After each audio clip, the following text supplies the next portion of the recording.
David Koechner is instantly recognizable thanks to the many memorable characters he's played, including exuberant sports anchor Champ Kind in Anchorman and Todd Packer in The Office. His Blue Skies and Dirty Lies stand-up tour is at Helium Comedy Club in Buffalo now through Saturday. He's also hosting a special Office trivia event Saturday at 4. He dropped by Channel 2 today to chat with us. Great to see you. Hello, Buffalo. Welcome to Buffalo. Thank you, Catherine. Good to see you. It's wonderful to have you here, and I want to just start right out talking about your tour. Yes. And your stand-up, and what inspires it, and what are you finding funny right now? What's funny?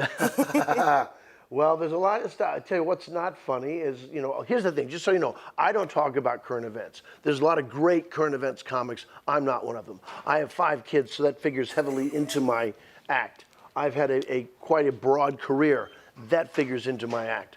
I've been doing live performance for over 30 years, so I have a huge cachet of characters and anecdotes and I guess, comedy pieces from my entire career. My canon.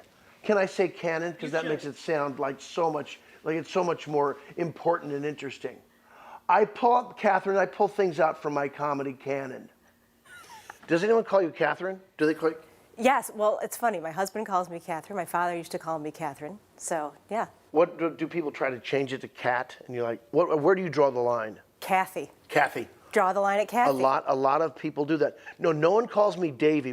Actually, you know who calls me Davey? Adam McKay, who wrote and directed Anchorman and a bunch of other films.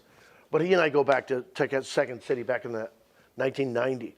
So it was kind of a joke. He would always call me Davey because I don't seem like a Davey, I think.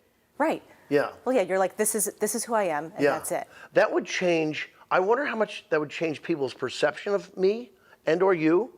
If we changed it? Right? If people call me, if I was Davy Koechner. See, Davy Koechner seems almost puerile, seems childlike, right? Davy Crockett.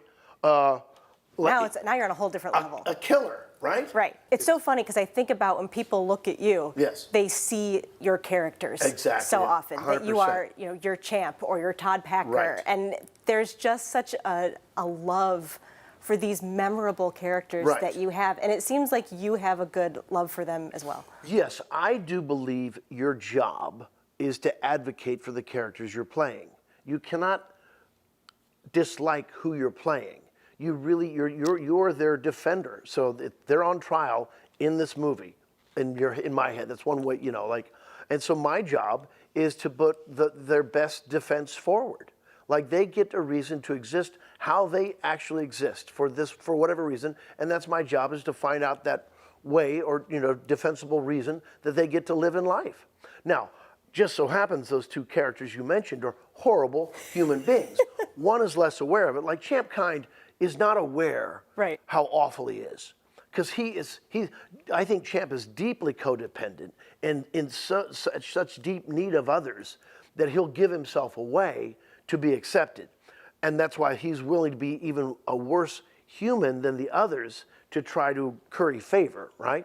Whereas Todd Packer uses his deep, I know, almost sociopathic manipulation of everybody else to his own, ends, which is a much worse person. And I always hope that people think of Todd Packer as a cautionary tale. We're not laughing with him. We're laughing at that type of behavior because it's so awful, and it's okay to laugh at it from afar, but we don't participate in it in real life. Right. Yeah. It's so interesting to me, too, that you have been part of these ensembles. And I know that it's probably one of those things that it might be hard to put into words, but I know that people be like, what is that like, to be in that group of people and to be part of these things that people love so much? Well, for me, I'm grateful. I look at things and you don't know what's going to hit and you don't know what is going to be remembered. And to be able to be part of more than one, oh my goodness. All right. That's way to go, Davey. Davey's done it. Davey done it. I tell it's joyful, really it is. Where did comedy start for you? When did you kind of realize I'm funny? Second grade. I've been asked this, and I know I can identify it. Second grade. It was wintertime in Miss Power's third grade class. We're downstairs because it was a Catholic school, but our school was in the basement of the convent. Third grade is the basement of the convent.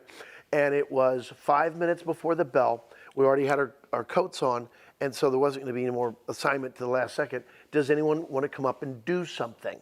So I got Bob Beshtian up in front of the class because I knew he was the easiest laugh, and he laughed loud, and I didn't know what I was going to do. I had him sit on a chair, and then I took off my stocking cap. I stuff it down his coat that was already zipped up. He starts laughing. Then I do this pantomime, which means a mime, basically. I'm looking for my hat and I can't find it. And I'm going all over and digging in his pockets and going, he's laughing so hard that the whole class is laughing, right?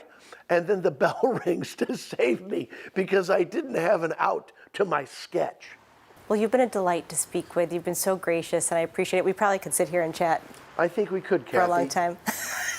Do it. That's it, I'm leaving. You can call me Davey. Davey, thank you. I might try on Davey for a minute.